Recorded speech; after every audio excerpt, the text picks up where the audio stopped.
all adoration, Lord. Father, as I speak your word this morning, I pray, Lord, that you speak through me. Amen. That you touch lives in the name of Jesus. Amen. Father, speak your word for someone today. Amen. And let there be a mighty change in their lives. Amen. In Jesus' name. Amen. Amen. Amen. I just want to thank Pastor this morning for giving me this opportunity to stand out this feet and to minister the word this morning. Just going to charge our spirits this morning as the Lord leads me to speak about this particular topic, which I've titled, Don't Give Up. You will win. Amen. If you persist. Amen. Don't give up. You will win if you persist. The text is taken from Numbers chapter 13. It's a very long one, from verse 1 to 33. But we will not go through all this morning. You can read the whole chapter when you get home. We're already running out of time. But I'd just like to draw us to some particular verses in that chapter. I'll just go through them very quickly. Numbers 13, verse 1. And the Lord spake unto Moses, saying, Send thou men, that they may search the land of Canaan, which I give unto the children of Israel. Of every tribe of their fathers shall ye send a man, every one a ruler among them. And Moses, by the commandment of the Lord, sent them from the wilderness of Paran. All those men were heads of the children of Israel. That was an instruction from God to Moses. If we go to verse 16, these are the names of the men which Moses sent to spy out the land. And Moses called Hoshea the son of Nun, Jehoshua. And Moses sent them to spy out the land of Canaan, and said unto them, Get you up this way southward, and go up into the mountain, and see the land, what it is, and the people that dwell therein, whether they be strong or weak, few or many. And what the land is that they dwell in, whether it be good or bad, and what cities they be that they dwell in, whether in tents or in strongholds, and what the land is, whether it be fat or lean, whether there be wood therein or not. And be ye of good courage, and bring of the fruit of the land. Now the time was the time of the first ripe grapes. I'll jump to verse 25. And what happened from here, well, actually, is where the story I'm trying to bring out here. And they returned from searching of the land after 40 days.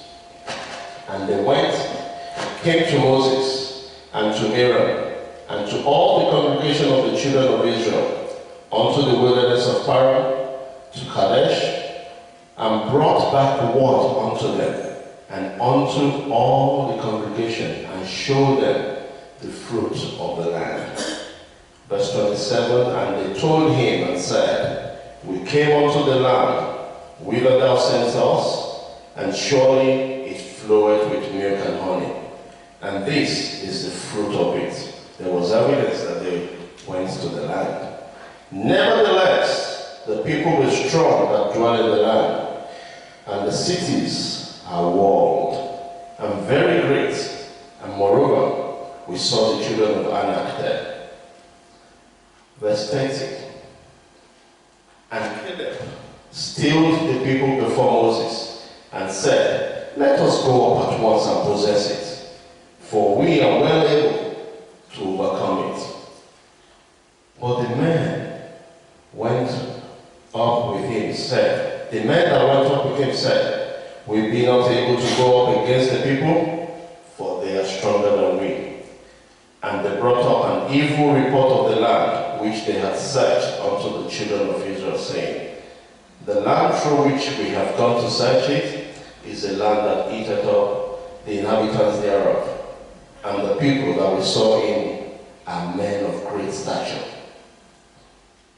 And there we saw the giants, the sons of Anak, which come of the giants, and we were in our own sight as grasshoppers, and so we were in their sight.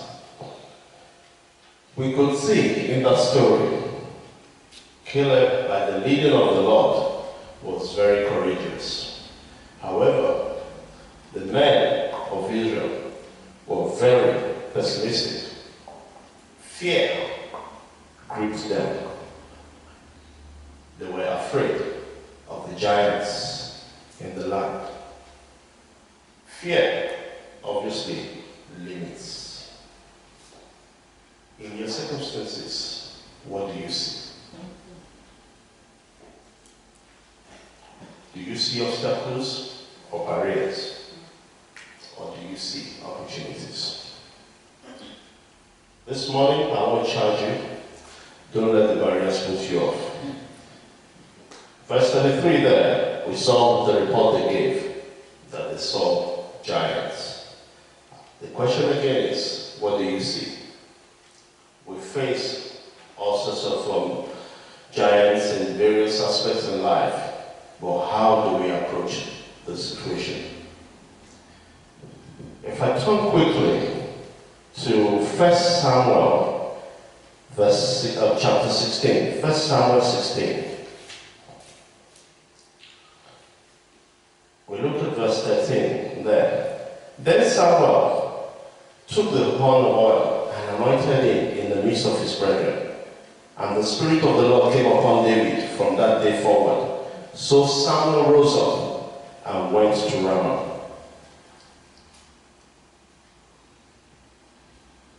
In 1 Samuel chapter 17, we will see the story of what David did following the anointing of that oil.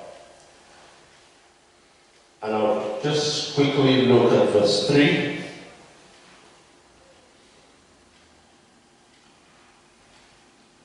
First Samuel 17, verse 3.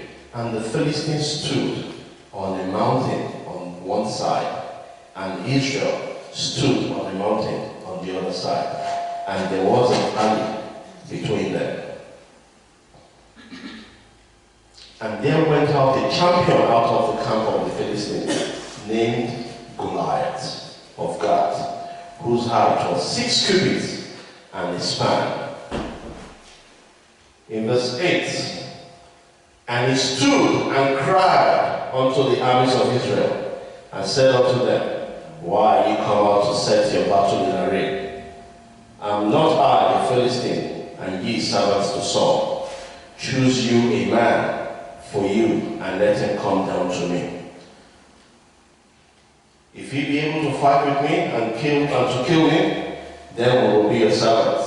But if I prevail against him and kill him, then ye be our servants and serve us. For 40 days, the Philistines threatened Israel. But when we look at verse 11, when Saul, who was the king, when Saul and all Israel heard those words of the Philistines, they were dismayed and greatly afraid. Fear gripped Saul and all the men of Israel. If we look at 25, verse 25, and the men of Israel said, have ye seen this man that is come up? Surely to defy Israel is he come up. And it shall be that the man that who killeth him, the king will enrich him with great riches, and will give him his daughter, and make his father's house free in Israel. And David spake to the men that stood by him, saying, what shall be done to the man that killeth this Philistine, and taketh away the reproach from Israel? For who is this uncircumcised Philistine, that he should defy the armies of the living God? And the people answered him after this manner, saying, So shall it be done to the man that killeth him. Verse 32 of that same chapter. And David said to Saul, Let no man's heart fail because of him. Thy servant will go and fight with this Philistine. David, by the leading of the Lord, was courageous. In verse 45, we'll see how David came to the Philistine himself. And then said David to the Philistine, Thou comest to me with a sword, and with a spear, and with a shield. But I come to thee in the name of the Lord of hosts, the God of the armies of Israel, whom thou hast defied. And the shepherd boy slayed the warrior. The boy conquered the giant. If we look through that whole chapter, we will see that David was the least of those that they could even qualify to face the giant. There were already men that they are put together. David's senior brothers were there, of big stature. Perhaps David was maybe of a small stature like mine. And then you come forward when you have tall, big brothers in front, number one, number two, number three, all there, with other men, but they were afraid. But the little boy, David, the shepherd boy, whose father just said to him, Go and give them meal. They are at the battlefront, go and give them meal. He got there and he heard what was being said. He couldn't stand it when the Philistines were actually just saying all sorts of things. Bring me a man. But God led David into that battle. And we will see there, David did not even equip himself like the others did. We'll read it there. Saul gave him all sorts of manner of tools to use. But David just said, all this, I've not tried them. Because drop this thing, I don't feel use them. Let me use what I know. That's God.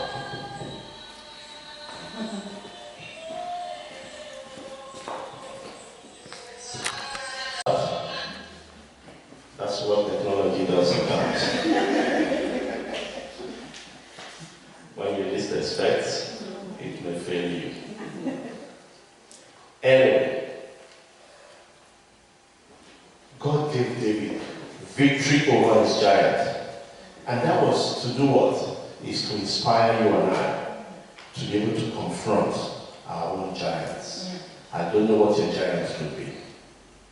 But whatever the giants could be, just as God encouraged David, God supported David to use an untested equipment.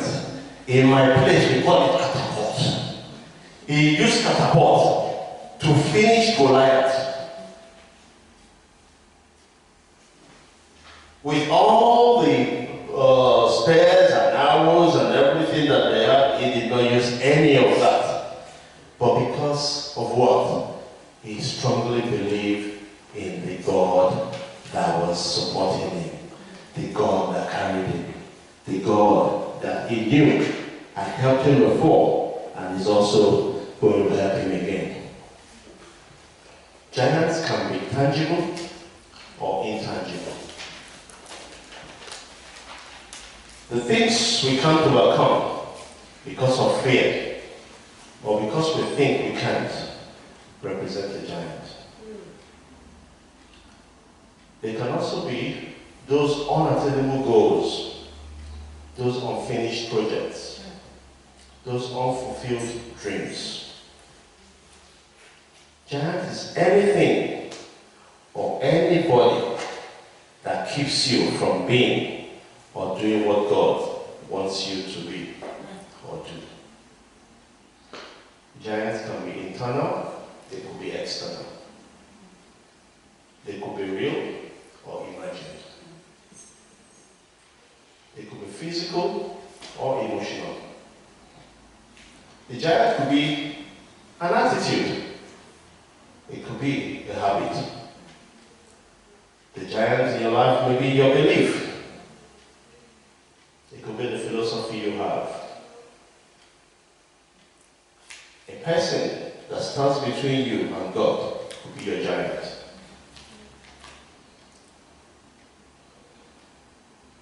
The person that stands between you and who God wants you to be could be your giant. The giant could be where you are and where it could be between where you are and where God wants you to go. It could be between what you believe and what God wants you to believe. The thing about giants is they have one goal, and that goal is to stop you from making progress. It's to prevent you from reaching your destiny. However, we thank God that we have giant killers like David, who saw victory in the shadow of defeat. He saw opportunity in opposition.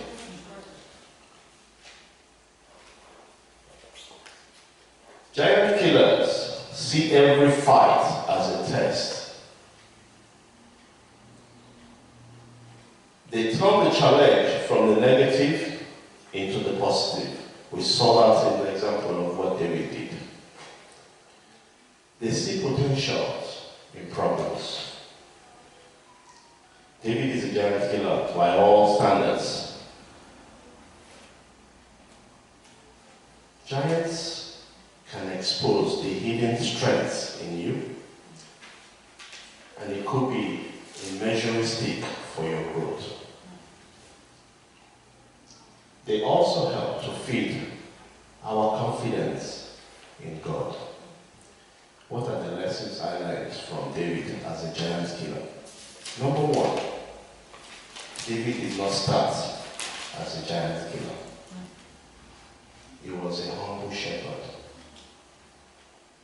He was an overlooked son. When Samuel came to the house to look for the anointed one, he didn't see David there. He saw the brothers. He finally saw the first one. He thought that was him. Until God said, no, that's not the one I've chosen. David was not there. He was in the farm. He was overlooked. Number two, David knew the reward would be greater than the risk. He was not overwhelmed by the challenges. So this morning I encourage you, don't let that fear overwhelm your faith. David prevailed because he understood the power of past successes. If we read in there, when they kind of challenge him, what are your credentials to face the Philistine? He said, God has helped me to kill the lion and the bear. Who is this Philistine before me? If God could help me to do that, he's able to help me to take care of this. So he knew the power of the past successes. So he built on his past successes. A series of successes can build your momentum and give you a mix of God confidence and self-confidence. And when you mix those two, what does it do? It makes you unstoppable. Number 5, David created his own style. He did not follow the usual style of going to the war front. He left all those instruments behind. He created his own style. But God gave him that knowledge. He couldn't wear Saul's armor. You cannot operate in someone else's gift. You have your own weapon.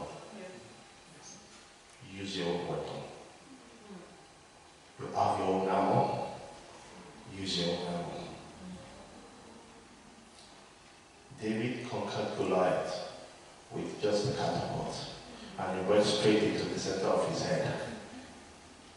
He knocked him down. Goliath was very boastful. Give me a man. A boy knocked him down with a stone. He didn't stop there. When you defeat a giant, don't just look and go. He cut off the head.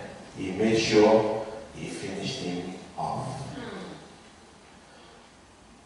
We look at the story of Caleb as well. In the text I read, Caleb also knew the God he served. When we look through Joshua 14, verse 7 to 12, Joshua 14, verse 7 to 12.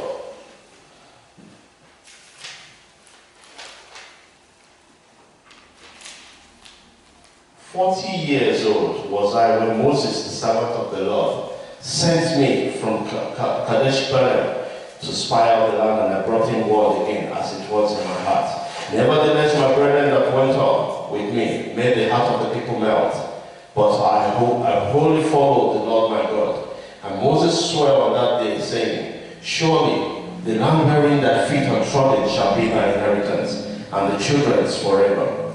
Because thou hast wholly followed the Lord my God. And now behold, the Lord kept me alive, as he said, these 45 years, even since the Lord spake this word unto Moses, while the children of Israel wandered in the wilderness, and lo, I am this day 85 years old, 85 years. As yet, I am as strong this day as I was in the day that Moses sent me. As my strength was then, even so is my strength now. For war, both to go out and to come in." Verse 12. "Now therefore give me this mountain, whereof the Lord spake in that day, for thou hadst in that day how the Anakims were there, and that the cities were great and fenced. If so be the Lord will be with me, then shall I be able to drive them out, as the Lord said." He had confidence in his God, just as David had confidence as well. Nehemiah is another example. Nehemiah built the walls of Jerusalem in 52 days. We could see that in Nehemiah 4 verse 9. First, Nehemiah sought God's help. He did not do it on his own.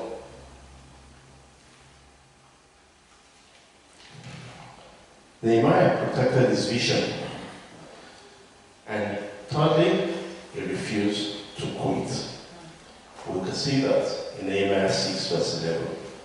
You may not know what the results could be from your action, but if you do nothing, there will be no results. In spite of the obstacles, pressures from the enemy, the giant, Nehemiah refused to give up. If we look at 2 Corinthians 4 verse 8 to 9, I will not bother reading that because we're out of time now. But we know that even when we are persecuted, we are not forsaken. We know that when we are cast down, we are not destroyed.